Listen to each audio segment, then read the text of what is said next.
The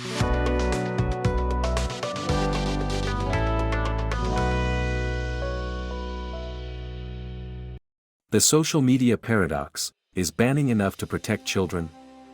Various reactions have trailed the recent legislation in Australia that bans social media use for children under the age of 16. Supporters, mostly concerned citizens, have called for similar measures in their own countries as they cite the growing risks associated with social media use among minors. However, some academics and analysts are skeptical about such a move as, they claim, it may fall short of addressing the real issues surrounding social media's impact on children. Meanwhile, a 2024 survey by Ipsos, a Paris-based market research firm, revealed that 65% of people in surveyed 30 countries support banning under 14s from accessing social media both in and out of school. Understanding the law.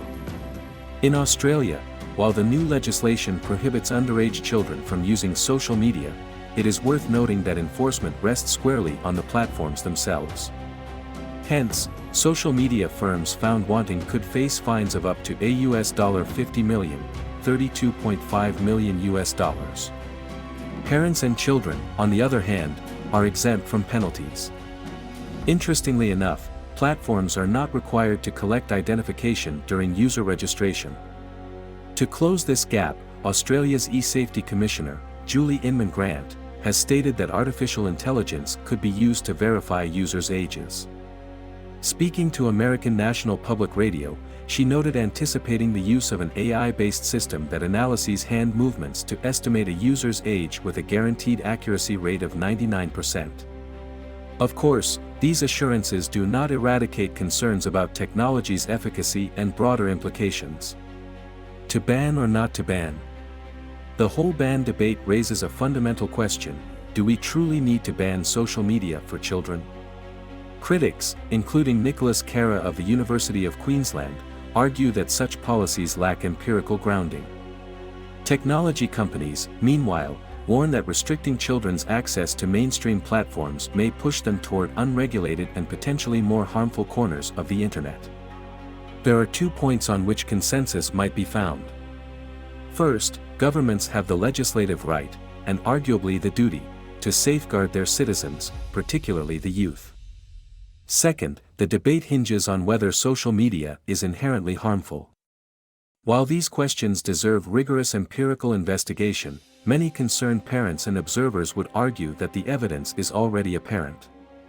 Social media platforms often propagate moral degradation, exposing children to inappropriate content while fostering unhealthy habits.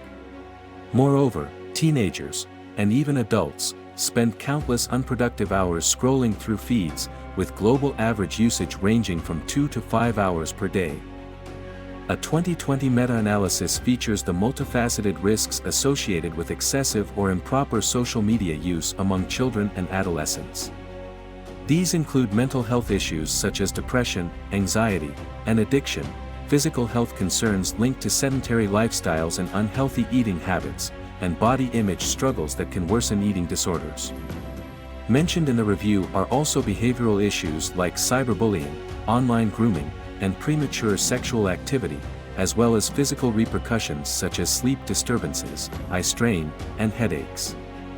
These are particularly important for those under 13 who face the added risk of cognitive and emotional growth impediments. Surely, these are problems of screen time rather than just social media. While unsupervised social media use can pose significant challenges, is an outright ban the most effective solution?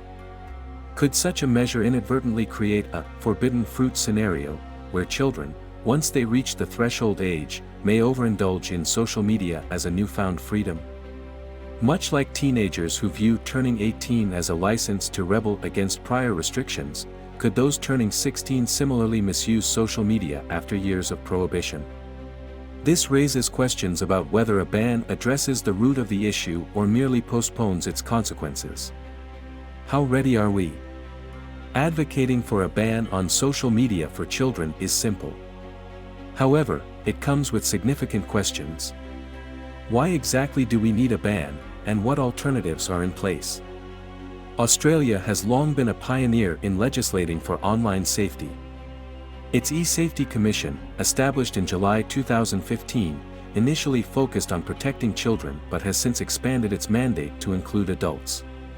The Commission engages in empirical research that informs policies like the one in question. However, how effective would copy-and-paste legislation be in countries that lack such robust research frameworks? Perhaps we may start by considering the underlying motivations for any proposed ban. Are these efforts driven solely by concerns over its negative influence on children and the erosion of societal values?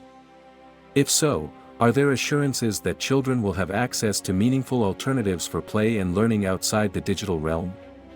Moreover, are the adults in their lives equipped to foster spaces that nurture creativity, curiosity, and engagement away from screens? If a ban is not the answer, can we instead focus on creating safer and more regulated spaces within social media platforms themselves? Suppose we are concerned about young people wasting their time on endless reels and short, frivolous videos, we must ask, what alternatives are we providing outside social media that enable them to create and innovate? Can we reimagine the digital space as a meaningful and productive learning platform rather than passive consumption?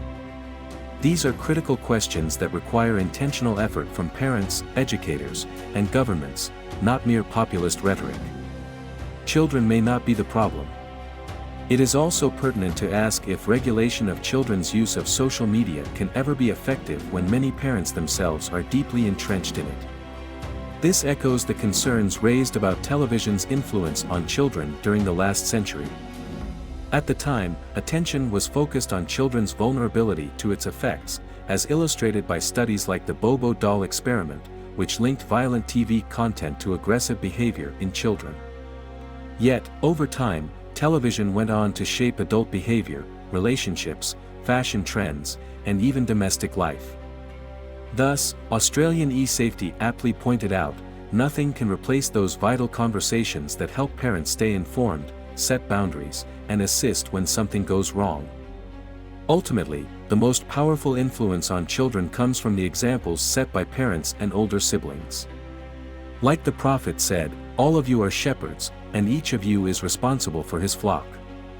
A man is the shepherd of the people of his house, and he is responsible.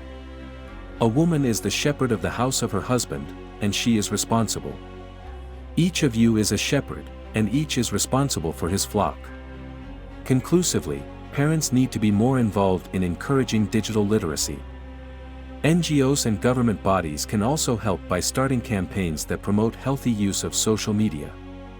And as a society, we need to also encourage children to choose more physical interactions and socialization, which are important for their overall growth.